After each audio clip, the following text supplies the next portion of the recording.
Jai Hind everyone, my name is Shalini Pandey and welcome to Defense Daredevils. So I'm here with the part 2 of how to fill PIQ form. So guys, last video में मैंने आपको बताया था कि what is PIQ form, what is the importance of PIQ form and how to fill PIQ form. Okay so जिसने भी last video नहीं देखी है वो जाके देखेंगे क्योंकि इस PIQ फॉर्म का मैंने हाफ पोर्शन वहां पर कवर कर दिया था तो आपको वहां से समझ में आ जाएगा तो वो वीडियो देख लेना गाइस। मैंने जहां से छोड़ा था वहां से मैं इसको कंप्लीट करती हूँ, ठीक है। तो सबसे पहले आज हम देखेंगे एजुकेशन रिकॉर्ड, ठीक है। अब इस एजुकेशन रिकॉर्ड में आपको क्या करना है, आपको सबसे पहले यहाँ पर ये जो है यहाँ पर आपको 10th दिया हुआ है, यहाँ आपका 12th है और यहाँ आपका ग्रेजुएशन है और यहाँ पोस्ट ग्रेजुएशन है, ठीक है। यहाँ पर आप अपने स्कूल का नाम छोटे छोटे अक्षरों में लिखोगे तो ये पूरा कंप्लीट इसमें आ जाएगा। इसमें भी सेम वैसे ही करना है। इसमें आप जहाँ से भी जिस भी कॉलेज से पढ़ाई की है उसका नाम लिखना है, जहाँ से भी पोस्ट ग्रेजुएशन की है वहाँ पर का ये लिखना है। एक चीज़ यहाँ पे मेंशन कर देना, जैसे कि मैं बता रही हूँ, जैसे मैंने बीई की है तो मैंने ये लिख दिया कि बीई एंड किस स्ट्रीम से की है, तो ये इलेक्ट्रिकल से की है, ये इलेक्ट्रिकल से की है तो ये ऐसे लिख दिया मैंने। तो ये स्पेसिफाई करता है कि आपने ग्रेजुएशन किससे की, तो यहाँ पे आप ऐसे लिख सकते हो। फिर अगर आप स्टेट बोर्ड से हो तो लिखोगे स्टेट बोर्ड, अगर आप सीबीएसई से हो तो सीबीएसई लिखोगे और आईसीएसई बोर्ड से हो तो आईसीएसई बोर्ड लिखोगे, ठीक है। ये आप मेंशन कर दोगे आप जिस भी बोर्ड से हो। फिर ईयर ऑफ पासिंग, जैसे कि मैं अगर पास हुई हूँ 2016 में तो मैं लिखूंगी 2016, जो 2014 में पास है वो 14 लिखो, ये वैसे पूरा लिखना है यहाँ पे, ठीक है। उसके बाद यहाँ लिखा है डिवीजन एंड मार्क्स, ठीक है, परसेंटेज में। तो आपका जो भी डिवीजन आया है, जैसे कि फर्स्ट डिवीजन हो गया, ठीक है, एंड परसेंटेज कितना है, मान लो 88% है तो ऐसे लिख देंगे 88%। जैसे इसमें अगर फर्स्ट डिवीजन या सेकंड डिवीजन जो भी हो फिर उसके अकॉर्डिंग आप परसेंटेज लिखोगे, इस तरीके से ये पूरा फिल होगा, ठीक है।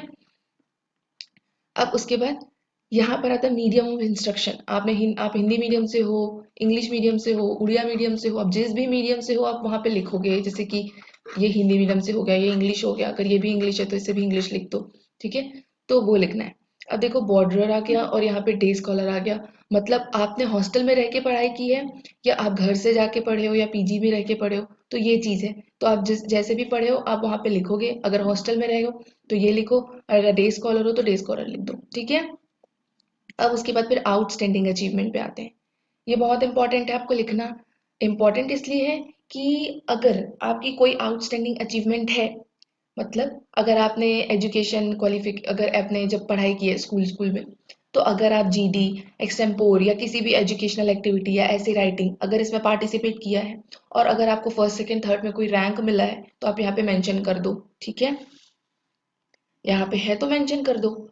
और अगर नहीं है, अगर आपको आपके में जैसे कि डिस्टिंक्शन मिलता है, ठीक है, हमारे रिजल्ट में लिखा होता है जिसके परसेंटेज अच्छे होते हैं, तो अगर आपको वो मिला है तो आप वो लिख दो, ठीक है, ऐसे करके यहाँ पे लिख दो।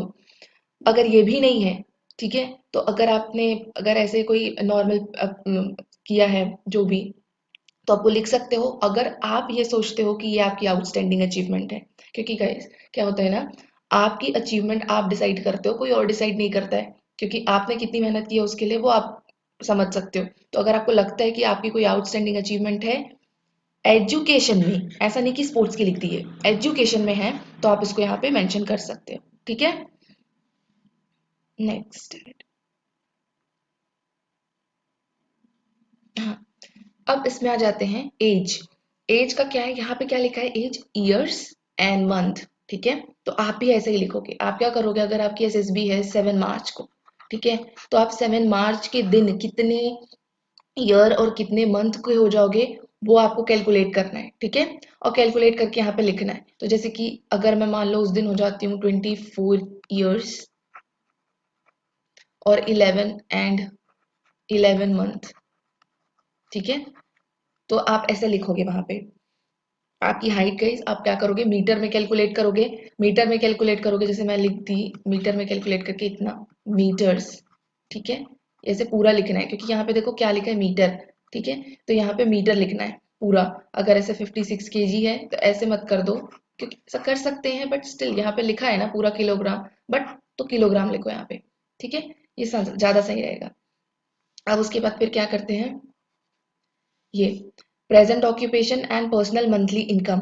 ठीक है, अब ये क्या होगा, इसमें जो भी कर रहे हो, जैसे कि आप स्टूडेंट हो तो आप स्टूडेंट लिखोगे, अगर आप कोई जॉब नहीं कर रहे हो, प्रिपरेशन कर रहे हो अगर कंपटीशन एग्जाम की, तो यहाँ पे स्टूडेंट लिखो।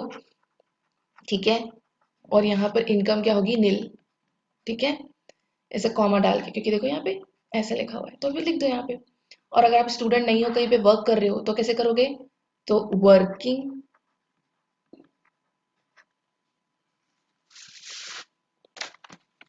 इन XYZ कंपनी, या जहां भी, और फिर आपकी जितनी भी मंथली इनकम है वो ऐसे करके लिख देना। ठीक है, उसके बाद फिर आ जाती है कि आपने एनसीसी किया है कि नहीं किया है। अगर आपने नहीं किया है तो कोई बात ही नहीं है, यहाँ डैश डाल के छोड़ दो।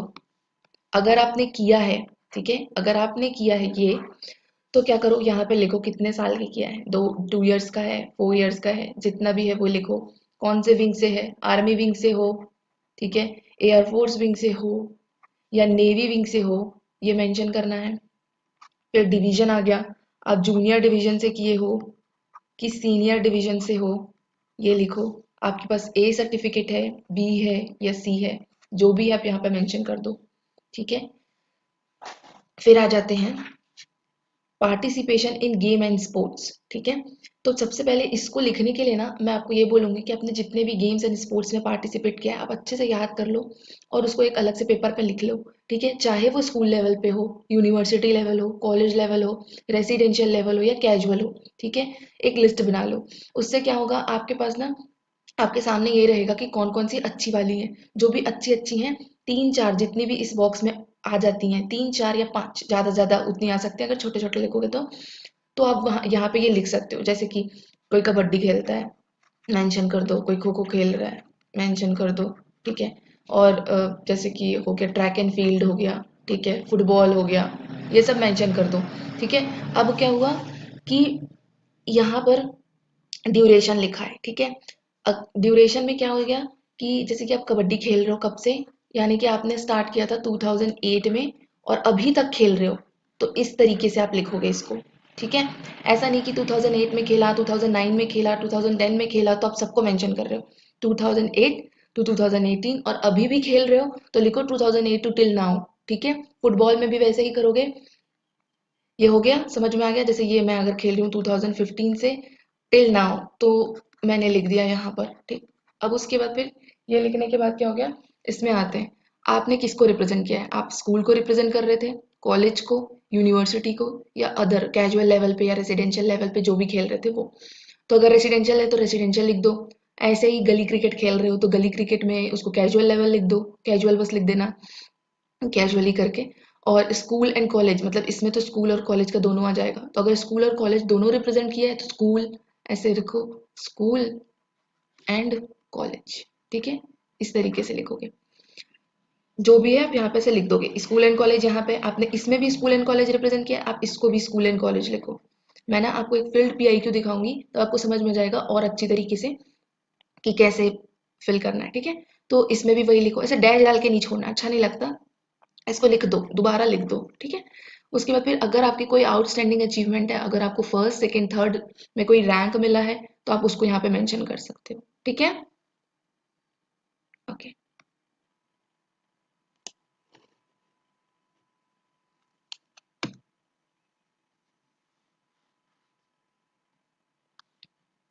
अब यहाँ पर देखो, यहाँ पर आ जाता है आपका हॉबीज एंड इंटरेस्ट। सबसे पहले लोगों को ये कंफ्यूजन होता है कि हॉबी और इंटरेस्ट क्या होता है। ठीक है, कुछ उसमें ना दोनों मिक्स कर देते हैं। ठीक है, तो जब भी आपकी हॉबी पूछे तो हमेशा ये याद रखना, हॉबी उसे बोलते हैं जो आप रेगुलर बेसिस पे करते हो। ठीक है, रेगुलर बेसिस पे कैसे, किसी किसी को जिम करना अच्छा लगता है, ठीक है, किसी किसी को एक्सरसाइज करना अच्छा लगता है, किसी को टीचिंग करना अच्छा लगता है, अगर आप रेगुलर कर रहे हो टीचिंग, टीचिंग हो गया। मेडिटेशन अच्छा लगता है, मेडिटेशन हो गया हॉबी। ठीक है, तो ये क्या है, आप रेगुलर बेसिस पे कर रहे हो तो इसको हॉबी बोलेंगे। इंटरेस्ट क्या होता है, जो आप कभी कभी करते हो, मतलब अगर मेरा हॉबी है, मतलब मेरा इंटरेस्ट है एडवेंचर स्पोर्ट्स, ठीक है, तो ऐसा तो नहीं है कि हर दिन मैं क्या बोलते हैं बंजी जंपिंग, पैराग्लाइडिंग और स्काई डाइविंग ये सब कर रही हूँ, ऐसा तो नहीं होता है ना। तो ये हो गया इंटरेस्ट कि मुझे इसमें इंटरेस्ट है, मुझे ट्रैवलिंग में इंटरेस्ट है, ठीक है, तो राफ्टिंग वगैरह, तो ये सब चीज़ इंटरेस्ट में आ जाता है। तो आप इसको ध्यान रखोगे कि क्या लिखना है आपको, आप क्या करते हो, तो फिर उस हिसाब से आप यहाँ पे ऐसे करके मेंशन कर दोगे।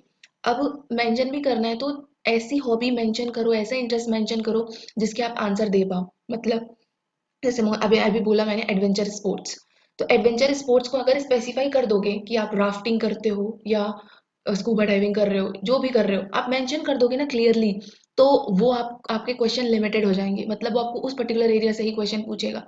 अगर आप केवल लिख देते हो स्पोर्ट्स, तो वो कोई भी स्पोर्ट्स से क्वेश्चन पूछ सकते हैं, ठीक है, चाहे वो आपका कबड्डी हो, खो खो हो, कुछ भी स्पोर्ट्स हो, आप उस स्पोर्ट्स से पूछ सकते हो। और ये क्या है ना, आपका एकदम आउट क्वेश्चन है। अगर आपने यहाँ पे लिखा है कुछ, या तो यहाँ से क्वेश्चन होगा ही होगा, है ना, जो आपने इनविटेशन दिया है कि आप मेरे को यहाँ से क्वेश्चन पूछो ये लिख के, तो आप इसको अच्छे से करना। ये चीज मैं आपको इससे कैसे क्वेश्चंस हो सकते हैं ये मैं आपको नेक्स्ट वीडियो में भी बताऊंगी, ठीक है। अब आ जाते हैं यहाँ पर name of the activity group, ठीक है, जो भी आपने ग्रुप एक्टिविटी में पार्टिसिपेट किया है। जैसे कई लोग क्या करते हैं, एनसीसी वाले बच्चे ब्लड डोनेशन कैंप में पार्टिसिपेट करते हैं, यहाँ पे लिखो। कई डांस कंपटीशन में पार्टिसिपेट करते हैं, ये लिखो, ठीक है। कई लोग जैसे हो गया रोड सेफ्टी वीक होता है उसमें पार्टिसिपेट करते हैं, लिख दो, ठीक है। और कुछ भी ग्रुप में हो गया, अगर ट्रैकिंग कैंप है आपका, ट्रैकिंग कैंप लिखो, जो भी है आप इसे मेंशन करो। कितना ड्यूरेशन है, मतलब ड्यूरेशन बोले तो कितना, कितने डेज का है, मान लो अगर 15 डेज का है तो 15 डेज में लिख दो, नहीं तो ऐसा लिख देना। ये ज़्यादा बेटर है कि अगर आपने 2006 में किया है ये चीज़, तो ये 2006 लिखो, ठीक है। या फिर डांस कंपटीशन आपने कब किया है, 2015 में किया है, 2015 करो, ठीक है। अगर आपने रोड सेफ्टी वीक में किया है, 2 साल पार्टिसिपेट किया है, तो 2 साल पार्टिसिपेट किया है तो 15 to 16 ऐसे लिखो। तो ये ड्यूरेशन हो गया। अब हो गया आउटस्टैंडिंग, अगर आपको कोई, फिर से वही है यार, अगर आपको कोई प्राइज वाइज मिला हुआ है तो यहाँ पे मेंशन कर दो, अदरवाइज डैश डाल के छोड़ दो। फिर आ जाते हैं हम यहाँ पर कि position of responsibility, office held in NCC and जो स्काउटिंग और स्पोर्ट्स टीम एक्सेट्रा जो भी है, मतलब आपने जो भी कहीं पे भी कोई रिस्पॉन्सिबिलिटी प्ले की है, ठीक है, वो आप लिख सकते हो। जैसे कि एनसीसी वाले बच्चे होते हैं जो अगर जूनियर विंग से करें तो वो हो गया सार्जेंट, ठीक है, सीएसएम होता है। और क्या कह सकते हैं कि जैसे आप अपने क्लास के हेड बॉय थे, हेड गर्ल थे, कैप्टन थे, आप अपने जैसे हाउस होता है ना, ग्रीन हाउस, रेड हाउस, आप उस हाउस के लीडर थे या कैप्टन थे, आप मेंशन कर सकते हो यहाँ पे, ठीक है। आपने कोई ब्लड डोनेशन कैंप किया हुआ है, उसमें आपने लीडर का रोल प्ले किया है, लिख दो captain in blood donation camp या leader in club blood donation camp, ऐसा करके तो आप यहाँ पे लिखो। मतलब ऐसा होता है यार, हर किसी ने कभी ना कभी कोई रिस्पॉन्सिबल पोजीशन होल्ड की होती है अपने स्कूल कॉलेज डेज में, आप उसको मेंशन कर सकते हो यहाँ पे, ठीक है। अब उसके बाद फिर क्या हो जाता है कि नेचर ऑफ कमीशन, कमीशन का स्वरूप। तो इसमें क्या होता है कि जो भी आप कमीशन में जा रहे हो, जैसे कि एसएससी हो गई, शॉर्ट सर्विस कमीशन के लिए जा रहे हो, परमानेंट सर्विस कमीशन के लिए जा रहे हो, तो वो आप लिखो, आपको पता हो कि अपने अकॉर्डिंग लिखना है इसको। फिर ये हो जाता है कि चॉइस ऑफ सर्विस, मतलब चॉइस ऑफ सर्विस में क्या आ जाएगा कि आप कौन से में जा रहे हो, इंडियन आर्मी में है, ठीक है, इंडियन आर्मी की है या एयरफोर्स की है, ठीक है, तो ये आप लिख दोगे यहाँ पर जिसमें भी जा रहे हो। फिर ये बोला है कि number of chances avail for commission in all 3 services, अगर आपके जितने भी अटेम्प्ट हो, अगर आप फ्रेशर हो तो 0 लिख दो, अगर आप रिपीटर हो, अगर 3 बार के रिपीटर हो तो 03 लिख दो, 9 बार के रिपीटर हो तो 09 लिख दो, बस ये करना है आपको।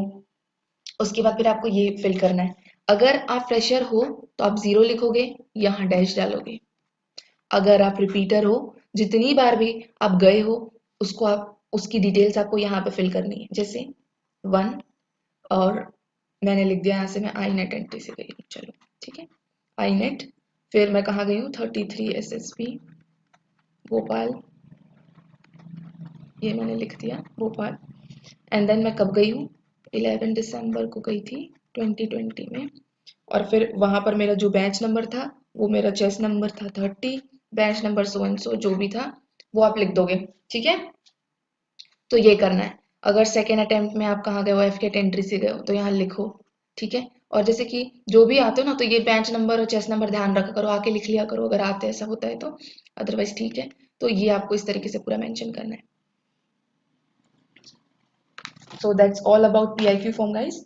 नेक्स्ट वीडियो में जो भी PIQ से रिलेटेड क्वेश्चन बनता है ना, मैं वो आपका कवर कर दूंगी, ताकि आपको एक आइडिया हो जाए कि कैसे क्या क्वेश्चन होगा, ठीक है। और अगर आपको किसी भी टॉपिक पे, यानी डिफेंस रिलेटेड टॉपिक या SSB के टॉपिक या CDS FCAT NDA defence related जो भी एग्जाम होते हैं, अगर आपको उसमें किसी भी टॉपिक में डाउट है या आपको कोई भी इंफॉर्मेशन चाहिए या फिर आपको किसी भी टॉपिक पे वीडियो चाहिए, तो आप कमेंट सेक्शन में कमेंट कर सकते हैं, मैं आपके लिए उस पर वीडियो बना दूंगी। So thanks for watching, stay tuned and be happy.